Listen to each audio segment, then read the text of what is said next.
So, Sarah, welcome to the Disenfranchised. Thank you for sharing your time with me today, or with us today. How are you doing?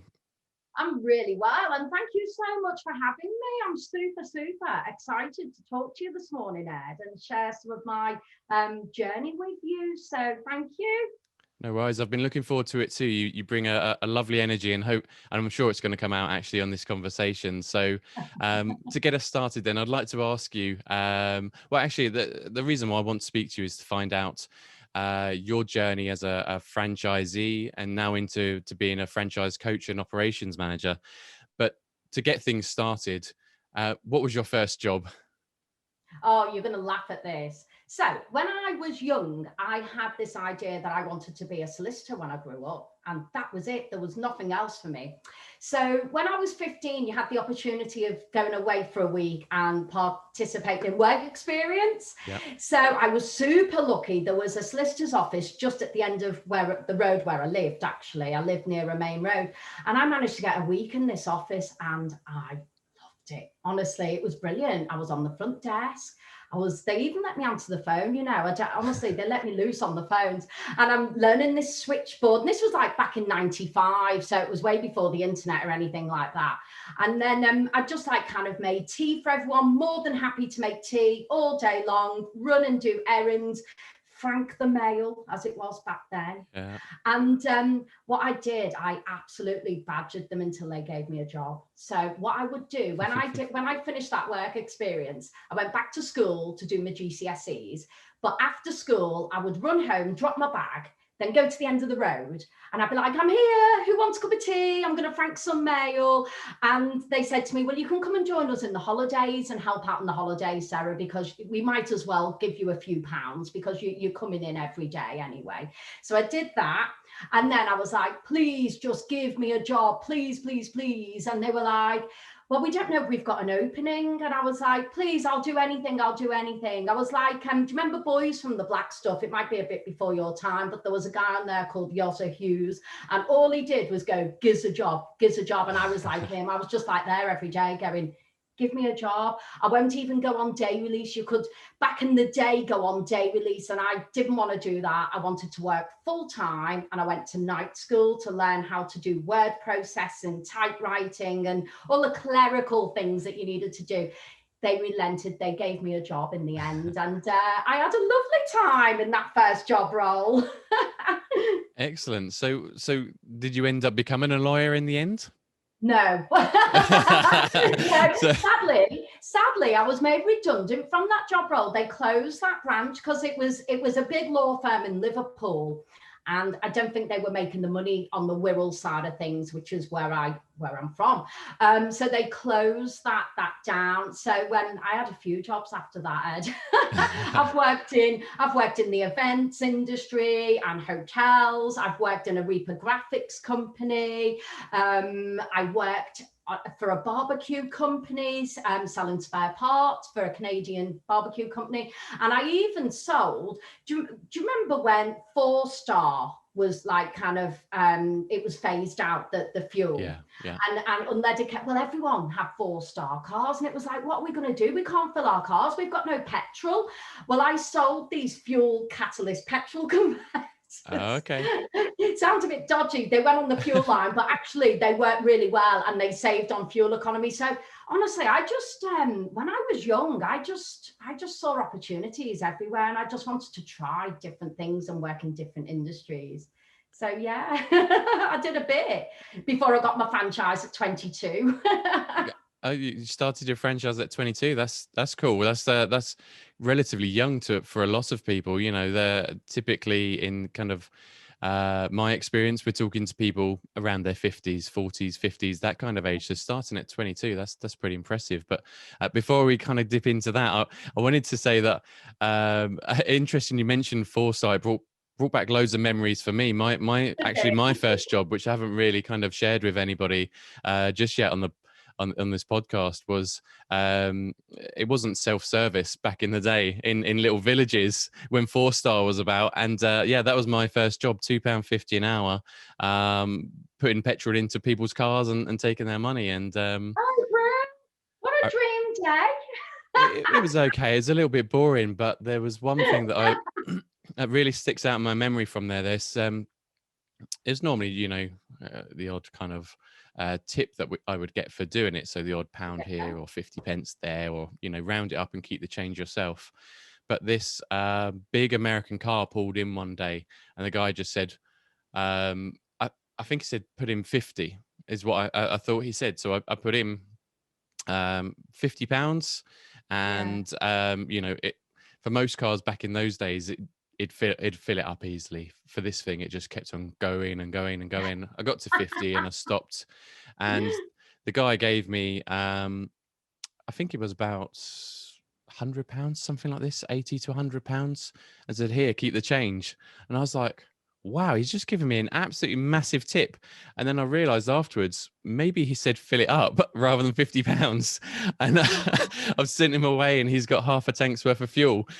I don't know to this day what happened, but but you just reminded me of that story. So thank you. But yeah, let's go back to you now. Let's go back to you. So with regards to starting a franchise at 22, then I think at 22, I didn't even know what a franchise was, to be honest. So how did you find the industry, and what attracted you to the franchise that you brought into? Okay, well, it was where I was selling the fuel catalyst petrol converters that I met Dave. And Dave was the main salesman, really charismatic guy. Me and him just bounced off each other. Absolutely brilliant guy. And that company sadly closed.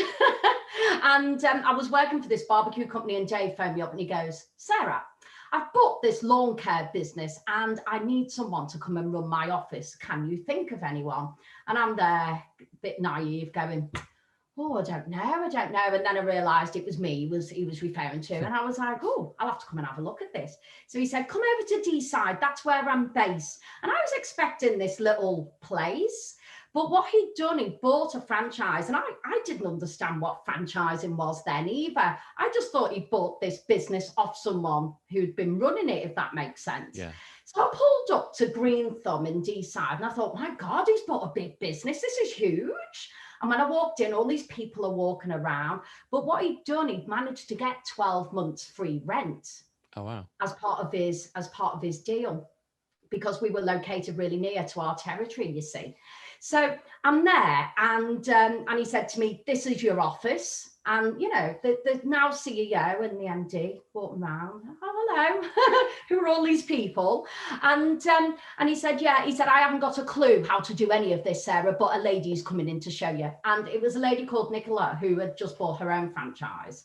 And she said to me, first thing she did, she went, come here, Sarah. And she took me to a cupboard, and there was the operations manuals. And she said to me, you need these to run the business. Without these, you have no business. And I was like, what do you mean? So I've got to guard these with my life. And she was like, no, this explains how you run the business. I was like, oh, okay. So she gave me a crash course for 3 days in how to run that office and look after all of the logistical side of things, all of the admin, manage the staff, literally 3 days. I was like, I can't do this. This is too much. But those operations manuals were like my lifeline. And I very quickly understood, in my first day, that this is a big national company and people buy territories. And in fact, people used to come into my office who were in the due diligence process. And they'd say to me, Sarah, what do you think about the business? What have you noticed? And I said, well, the franchisee Dave is never here. We get that many inquiries. I'm literally never off the phone. It is carnage every day. Like literally, I used to start work at 8:30 every day, and 5 o'clock would come and I blinked. Literally, it was just so busy. And we were putting on something like 100 net customers on average every month. That business just grew. It was just absolutely amazing. And, people were buying these franchises, and I could see all the training courses going on. And then what happened was there was a computer just put in the office down the way and a phone line, and I could hear this phone ringing. I'm thinking, is anyone going to answer this phone? So I walked down, I'm like, hello, Greenthumb. And it's like, I've been trying to get through to you. Well, it was Greenthumb Stafford. What had happened was the franchisee of Greenthumb Stafford had decided to sell the business back to the franchisor. So the database was there and I was just helping their customers. And I went home and I said to my then husband, do you know what? All these staff with customers aren't being looked at. There's no one to look after them. And we're going to have to buy that business. And it was so funny because we've been talking for a long time about the fact that he was a chemical engineer. He wasn't sure how much longer his job was going to exist. It was back in the day that Vauxhalls were thriving, but there was talk about it not being that secure going forwards. He really loved outdoor gardening, that kind of thing.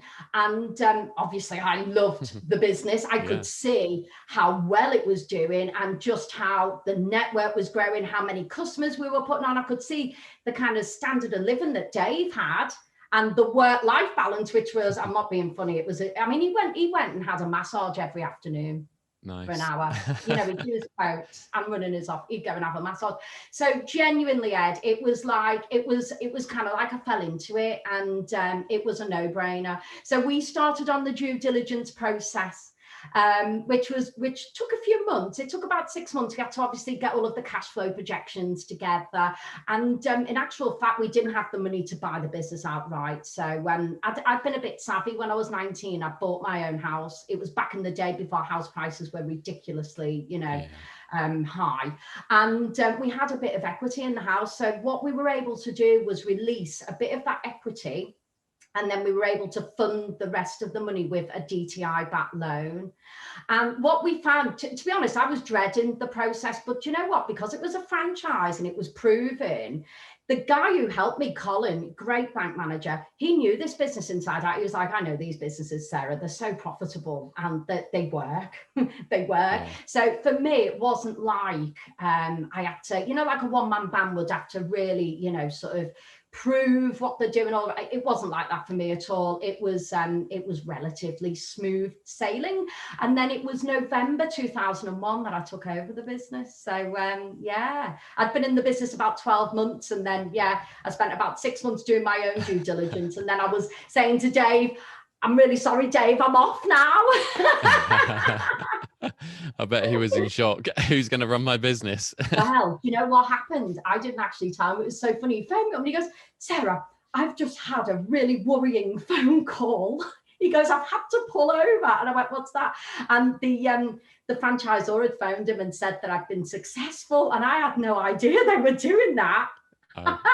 And I was like, yeah, so they did me a favor. That wasn't a conversation I was looking forward to having, because me and Dave had got on so well, and he was super pleased for me, but it was going to be a shock for him because I literally was kind of running everything for him. But anyway, so it went. So you had quite a nice transition, really, because you knew everything about the business before moving into having your own franchise, and I guess that makes it an easier proposition to say, right, let's do this, let's find the funding and go ahead with this. But for other people who are maybe thinking about franchising, that can be quite a scary prospect. So what would you kind of advise as part of that due diligence? Because obviously you like you say, you went through 6 months of kind of working out how this business operates, how financially it's going to work for you, your strategic plan, and all of these things. So what advice would you give to people that are thinking about maybe looking at a franchise? Try and emulate as much of what I did. So, for instance, lots of people doing the due diligence process would come and sit with me for the day. And we'd just, I'd say to them, this is how we do this, and, this is how we manage that, and all the rest of it. So they were on their due diligence process and checking everything out, and they went out with Dave. And I used to get prospects phoning me up all the time once I was a franchisee. Sarah, I'm thinking about buying a franchise. What can you tell me about it? And, I'd be honest with them. I'd say, you've got to make sure that you know your numbers. You've got to make sure that you think you're going to be happy, sort of in this industry, and so on. So really just to do something that really aligns with something you're passionate about, because there's nothing worse than getting up and thinking, oh, I don't want to go to work today because I'm really not enjoying what I'm doing. So if, for instance, you love pets, then there's loads of pet franchises that you can get involved in. If you like sort of helping kids with the performing arts, there's stacks of them as well, really good ones. Just do something that aligns with you, and then spend as much time as you can with the franchisor and with their franchisees. And the franchisor will always be happy to give a range of telephone numbers and for you to speak to any of their network. And another thing as well, just really go with your gut. You know, your gut is like your internal GPS, and it's never failed me. And I say that to people as well. If something feels right, then it is. If it feels off, you need to do a bit more digging. So that would be my kind of top tips, if you like, Ed. Sure, thank you.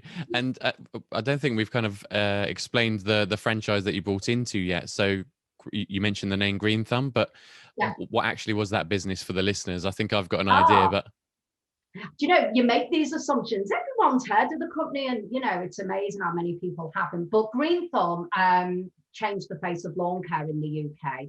So what happened was, our founder was over in Florida, and he could see this fan had pulled up and then started putting fertilizer on the lawns and whatever. And he said to his dad, what's that all about? Oh, we have lawn treatment companies over here. Back in the day, back in 1986, when Greenthumb was founded, if you wanted to treat your lawn, you had to go to the garden centre, buy the moss treatment or the fertilizer, and you had to put it down yourself. And back in those days, you know, if you managed to do that without burning your lawn, you were doing really well, really, really well. So Stephen Waring, who was the founder, saw all of this, and he thought, you know what, people love the lawns in the UK. This is brilliant. And what he did, he was only 18, honestly, absolutely brilliant. He printed out 100 leaflets, dropped them through some letterboxes in North Wales, and then he went back a few days later in his Ford Sierra with a bit of kit in the back, and he knocked on some doors. And apparently one of the first doors he knocked on, the lady said, I've been waiting for a company like you. Yes, give me a quote. And that's what it is. It's basically taking the headache out of lawn care. So they do seasonal treatments, meaning that all the customer has to do is mow the grass and you can have a beautiful lawn. So that's what it's all about. And it's regular repeat business. So you get your customer, we do the standard kind of treatment program, and people stay with Greenthumb because it works. And it's cheaper than doing it yourself as well, I have to say that. So so it was like win-win-win, really. And it was, you know, a great business. I've been out on the road putting treatments down for customers, and it's great fun. You're meeting people from all walks of life, and you're making people happy because you put them down a treatment and they're like, my lawn looks so nice, and oh, people comment on it. And it's amazing how much snobbery exists around lawns and them looking nice. So it was just a great business, honestly. And it's massive now. I mean, when I started, there was about 40 branches. So they've been franchising from 1996, and it was 2001 when I started. And now there's way over 220 branches. I don't think you can get a virgin territory now. They're all resell territories now. So massive, massive business now. Yeah, I've definitely seen the vans around, but I probably need to get them out for my lawn, to be honest. The back garden is just all moss, and the front one, well, it's hidden by a hedge, so I get away with it. But I've been doing housework and stuff, so you know the lawn just gets to be the dumping ground. But so what was your actual role as the franchisee within that business? Because it sounds like Dave was getting a lot of massages, and perhaps you weren't doing the same. Well, what I must state is that Wirral, when David bought his, was an existing territory as well. And I think he had about 1,800 customers, and he just grew it. As I said, we were putting on 100 net customers a month. So we had the infrastructure in place where the lawn operatives were out on the road. I was in the office. We had another person in the office as well. So it was very different for him. Whereas I went in right at the, you know, the sort of start, really. I had about 350 customers. So I did a bit of everything to begin with, Ed. You know, I was, I'd do the paperwork, I'd go out and help deliver the treatments, I'd do the quotations. It was like everything. And then our business grew from 350 customers up to 2,500 regular customers. So my job evolved to the point where I had to be kind of more admin based and kind of overseeing the operational side, because we had 5 operatives when we sold the business. So it was a much bigger business than when I started. So the job changed in line with the growth, really. But there were still days I'd jump on the tools and go out because it was just so nice. And I think it's really important as well when you are managing a team to put you know, just touch base with them and just kind of go out, because you forget the challenges that, you know, you're met with on a daily basis. And it's good as the franchisee to keep in touch with that. And then you can really help develop your team then as well.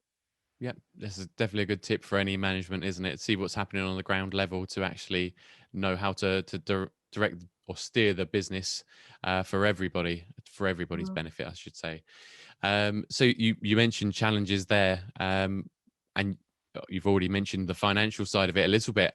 Was that financially challenging during the first year? Because I'm guessing maybe a couple of hundred customers was not enough, perhaps to cover the loan and get a profit returned for you. So Well, in actual fact, no, that's not quite right. We were able to pay the loans and things. The only thing that, and I would say this to anyone, the only thing we haven't factored in was we haven't factored in what if we didn't go quite as we thought, and then we couldn't, sort of take money out for ourselves, because one of the stipulations is that we had to dedicate and we had to relocate.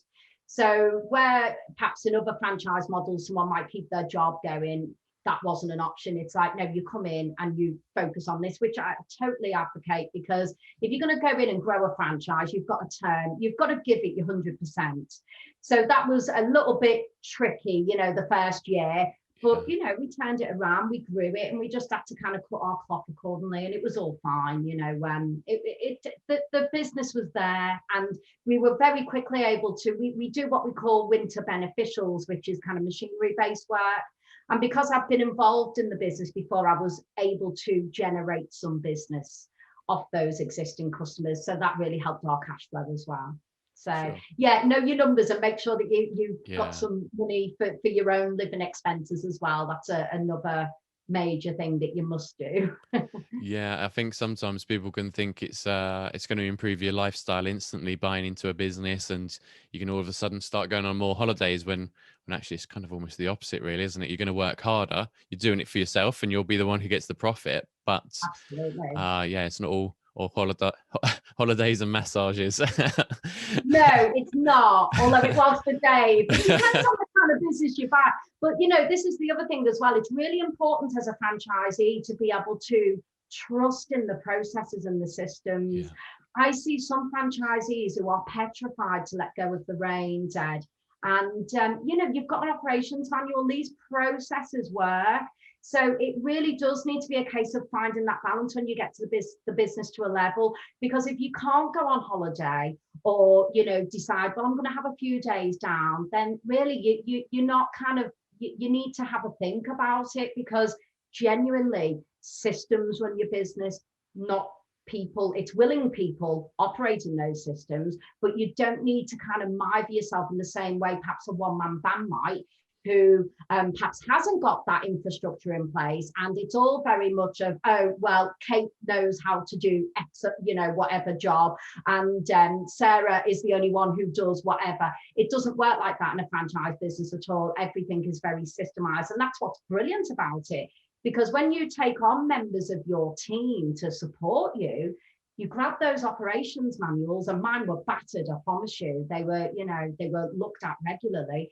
And it's like, right, this is how we do this at Greenthumb. It's not me who's made this up. This is a national sort of standard that we all have to adhere to. And I think that's really good, because it gives people clarity on what they're doing.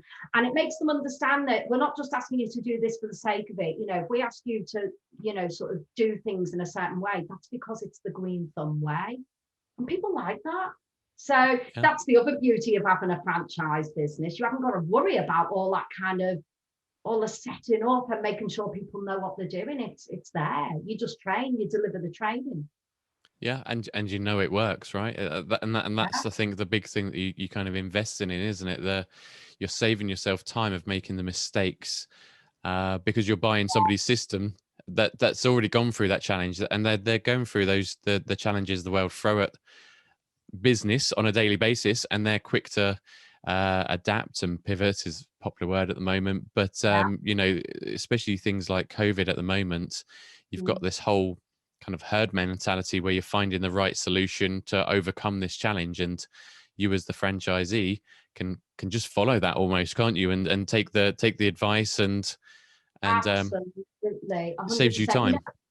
Well, do you know what? I'm going to share this story with you, because I can remember at the young age of 23 going and seeing one of my customers, and she said to me, oh, Sarah, why did you buy a franchise? You're spending all that money on royalties and you've had to buy it when you could have just done that yourself. And I was polite. I was polite, Ed, but I did give her a bit of I enlightened her as to why I did that. I said, I understand where you're coming from, and I know that you're a business lady yourself. But what I will say is that if I had to worry about finding new products as things are discontinued, obviously WECOLAs and things like that, massive changes in legislation happened in my time as a franchisee. And our franchisor really did have to keep abreast of that and stay one step ahead. If I was worrying about finding products and then testing it, and then I can't test it in the same way, because trust me, when Greenthumb tested stuff, it wasn't just in one place, it was all over the place. And it wasn't rolled out until we knew that product worked. So that freed me up to go out and grow my business rather than worry about all the stuff that the franchisor does in the wings. So for me, worth every penny of my royalties, worth every penny of the initial fee, because they are working to help my business. And I think this is a mentality that lots of franchisees forget. I'm going to be honest, Ed, I speak to people wide, and it's like, that I think they forget that and almost feel sometimes a little bit like, well, what am I paying for? Well, that's what you're paying for. Go out and grow your franchise. Stop worrying about that. Worry about the right things. Yep. Bit controversial, but I say it as it is, Ed. This is it. I think it's actually quite an important piece. It's, franchising is not for everybody. Buying a franchise license is not for everybody. If you're the sort of person who wants to know the ins and outs of marketing and kind of websites and systems and processes, and you enjoy working all of those bits out yourself, and you can afford to sustain the amount of time it's going to take you to build a business, do it yourself. Don't buy into somebody else's idea or system, because ultimately that's you're following their steps and they're going to do everything else for you. You've just got to kind of run the business locally. So it's an important point you mentioned there. Just do what they tell you. Do what the ops manual says in relation to everything, and you won't go wrong. And it's that simple. Don't complicate it. Don't overthink it. Just do it. Yeah, just do it. My favorite sayings, or my favorite phrase, that is. So as a franchisee, what was your biggest challenge? Because at the moment it sounds that you had a great time. You got out there, you kind of had a system to follow. Almost sounds perfect, but I imagine there's challenges. Well, I know there's going to be challenges for everyone. So one of the biggest challenges was weather, if I'm honest. Every winter, the dreaded snow, and we'd be down, but we kind of, you're prepared for it and everything. Of course, there's issues. It's a grass plant, and we used to give advice about best practice on mowing, but if someone was scalping the lawn, and then of course we get the sun out, it was going to make it go brown. So it was managing that, and ensuring that your team knew how to manage that in a really delicate and diplomatic way. But you need to think about what you're doing, because you're not going to get the full benefit of the treatments. I think managing personalities within a team, that's a big challenge for anyone who's ever managed a team or run a business. Yeah. But again, this is where being a franchise sort of model is so much easier, because you might get people going, well, I'm not doing that. I'm not going out knocking on doors. I'm not going to go leafleting. Well, that's part of our method, I'm afraid.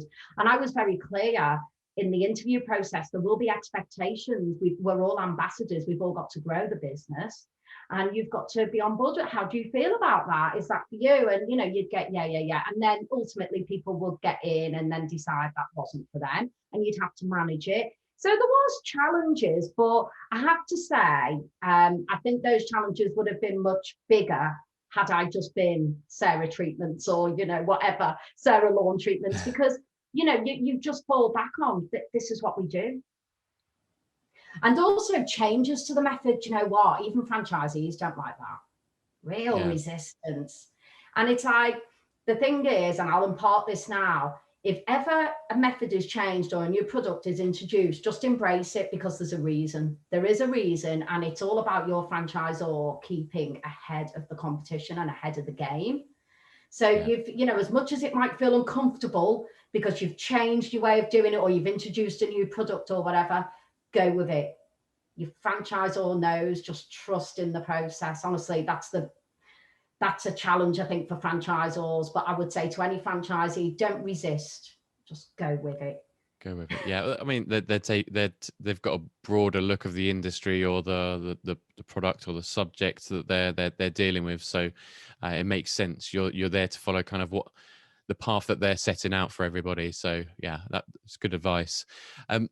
Just to kind of change it a little bit, the conversation, sort of move away from your franchise and how you built your business. I just wanted to find out in kind of your career, whether it's during that time or any other point in your life, what's been kind of some of the strangest or most interesting stories or funniest things that has ever happened to you?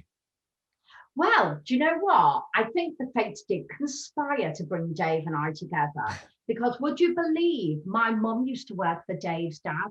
Oh, really? Yeah, they had a big shop in Birkenhead called Rostance's, and it was like House of Fraser. It was a department store. And my mum loved this job. She worked in the haberdashery department when she was 17. And she always used to say to me, I loved it. My mum, she's so funny. She's got a real Scouse accent. She never called it Rostance's. Rostance's, loved it, loved it.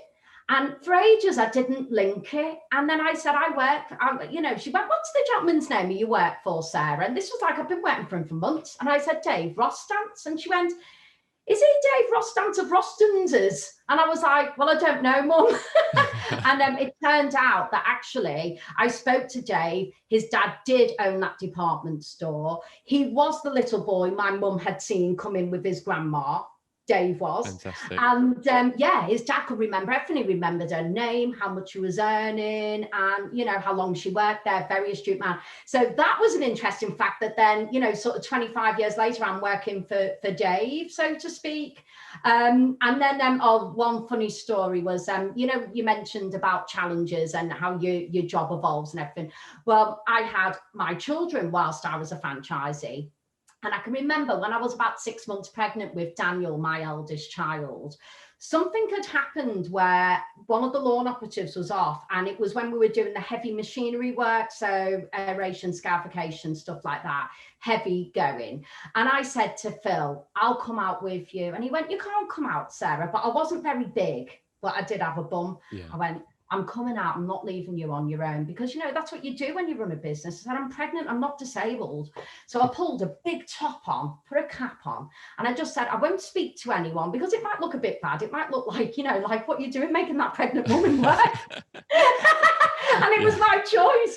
So I pulled my cap on. I should mention at the time that Phil had sprained his wrist. He played five-a-side football. So this was another reason I was driving the van as well.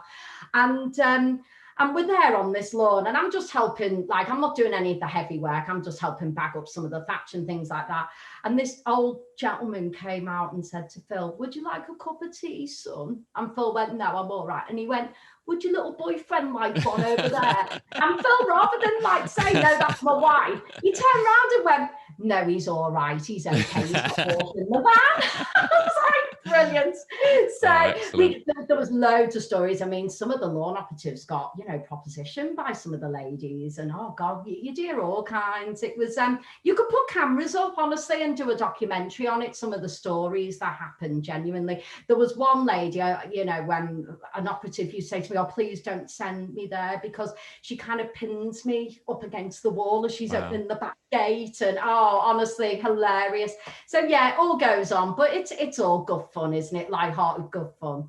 Yeah, that's it. I think anytime you're interacting with the public, that sort of thing can happen, can't it? So all fun and games, like you say. But you've obviously spent a fair amount of time as a franchisee. When did that finish? How long ago did you leave your Greenthumb franchise behind? So what happened was you get terms or rights of renewal, and we exhausted all of ours. So it was around 2014. I thought to myself, what am I going to do going on beyond this? Because I know this. If you broke me in half, I'd have Greenthumb written through me if I was a stick of rock. You know, I'd done it all my life. Yeah. And I thought, well, I love helping people. That's the biggest thing, or the biggest reward that I get from this franchise model.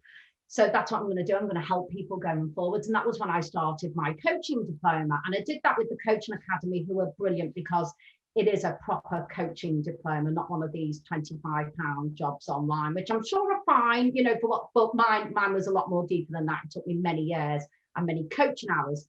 And it changed my life. Ed, honestly, it was like, it makes you think differently about things. And I thought to myself, my God, I wish I'd had a coach in the early days. You know what I mean? To help me with some of the mindset things and some of the, you know, but it's in particular being visible. I was like a lot of franchisees who feel frightened to kind of talk to people about what they're doing. And the franchisees that did really, really well in the network were the people who would go and do what the franchisor says, go and canvas for business, because that's what works. And I used to be a bit hit and miss, if I'm honest, Ed. I'd be like, oh, I don't want to knock on the door. They might be eating the dinner or trying to get the kids ready for bed. And it was all this mind chatter that actually were just assumptions. I didn't know that. And this is where I think a good coach would have got me, because our franchisor would say, just do it, Sarah. And I'd go, yeah, all right. But it didn't really help me. I'd be a bit hit and miss. And I could see the franchisees were flying, and then started thinking a bit more deeper about it. And I'm thinking, isn't it weird how franchise networks have your real high flyers, and then people who just kind of bob along, and then people who really struggle with it. And I realized it's down to the franchisee. It really is, because the model's the same. So it's the franchisee. So that was my exit out of the business. I did a consultancy for 6 months for the new franchisee, because it was an existing business, and to come in and just be able to take the reins wouldn't be realistic. So that was nice. I had a nice gradual exit. And that's what I love to do now, just help people really. And you know, it's so important to get the best return on your investment and to be investor ready. And you know, when I reflect back, I can really see the importance in that, you know. So yeah, and that's what you're doing, Ed. You're kind of spreading the message about how great franchising is. And my God, it was such a great thing for me, both financially and for my career, and on a personal level, you know, for personal growth and development. And it's just making sure people know that it's there as an option, because as you identified, not everyone is familiar with the franchise format, are they? No, I mean, for me personally, hadn't really known much about it until I joined ERA, Expense Reduction Analyst, because for me it was always a McDonald's or Burger King, and you needed millions of pounds to join. And you know, it's not a particularly well-respected word, franchise, at the moment in the UK, but I think that should change, because I think there's so many people that just aren't aware of it as an option, and that the banks can fund it, and that you know, it can offer them more support to achieve their goals. You know, like their goals may be to set up a business, but they just don't know how to, aren't brave enough to sort of look into it. Whereas when you look at a franchise, you've got all this support around you, and people like yourself, the franchisors, other franchisees that you can turn to help you through that. And I think I've been thinking recently, there's not many walks of life where you get so many entrepreneurs pulling in the same direction, right? Like in a corporate job, you're a cog in the machine, aren't you? Really, you're not kind of driving decisions and moving the business forward. Not for everybody anyway. But being part of a franchise network where you've all got the same interests in mind, the same goals, you know, that are similar goals anyway in terms of the business. I think that becomes a lot more powerful. You know, we're better together when we're all pulling in the same direction. So I think that's important. But so I've seen lots of your videos on LinkedIn providing advice on franchisees and how to build their business. It's great to see, because again, you're kind of educating people. It's helping me as well to kind of think back to training that I've had and kind of refocus myself. So explain to me, who are you kind of supporting? Are there particular industries or sectors? Is it people just from lawn care, or? I just think, right, and I don't know if anyone likes my content. It doesn't get, but I just think I'm going to keep doing it anyway. And I was petrified to even post on LinkedIn, you know, a few months back. And then I just thought, you know what? I know I've got stuff I want to impart with people. And I just get on the videos. And sometimes I know I come across a bit, you know, sort of just do it. It's not posh. It's not like, you know, it's me on my iPhone, basically. But if I can help or just maybe get people thinking differently so that they go out and do what they should be doing, then for me that means the world. Honestly, that means the world. And I do get some really positive feedback. People say keep the content coming, it's, you know, it's really helping. And that's it. That's what it's all about for me. I just want to see franchisees succeed because I've been there and I know how important it is. So that's what that's all about, Ed. It's just about really helping, and franchisors as well, because if they understand what goes on in a franchisee's head, then that will help them as well. Sure. And in terms of the world we're living in today, right? It's a big challenge for everybody. Everybody's had to kind of adjust to where they work and how they work, and maybe their businesses are struggling. So, without giving details away of individuals, I mean, are you happy to share kind of how difficult some of the franchisees have found it and how they've overcome, you know, the COVID world that we're living in? Or how you've helped I them as think, well? you know what, there's a saying, and I used to say this as well when it, you know, I'm not comparing it, but every year we have this problem with, and 2010, the deep freeze, we were out for ages and it was horrendous. And there was a saying back then, you've just got to trade through it, take each day as it comes. And there are a lot of people just trading through it at the moment, you know, some are entitled to the help, the financial, you know, the grants and things like that, some aren't. And it really, it's tough. Yeah. However, you know, I would say really do lean on your network. There is a real tendency, you know, with some franchisees to just want to be on their own. I'm not going to talk to other people. I'm not going to talk to my franchisor unless they come to me. And honestly, what I would say is don't feel like that. It's not weakness. It's a sign of strength actually to reach out. And it might be that you're the beacon of light to someone else who's having a really bad day. You know, I can remember I used to phone my fellow franchisees when it was snow on the ground, and I'd be like, oh, what are you doing? Have you got people out today or whatever? How are you managing financially? And it made me feel better. I knew I wasn't kind of navigating these tricky times on my own. So it really is about collaboration. You mentioned that earlier, you know, really, really, really important to collaborate and make use of the network around you to support you, because it is tough. There's no two ways about it. Perfect. Well, look, I think that's some great advice to finish on. So, Sarah, thank you very much for your time. If people want to find you, they can find you on LinkedIn. Anywhere else that you want to kind of mention, your website or? Yeah, so you can find my company's called Lodestar Business Coaching. If you put a search in, you'll find me there. But I'm very active on LinkedIn, and you know, just come and hook up with me and have a look at some of my videos. You never know, you might take some pearls of wisdom away. Perfect. Sarah, thank you so much for your time. It's been lovely speaking with you. Thank you, Ed. It's been lovely. Thanks for having me. No worries. Take care. Bye. Bye.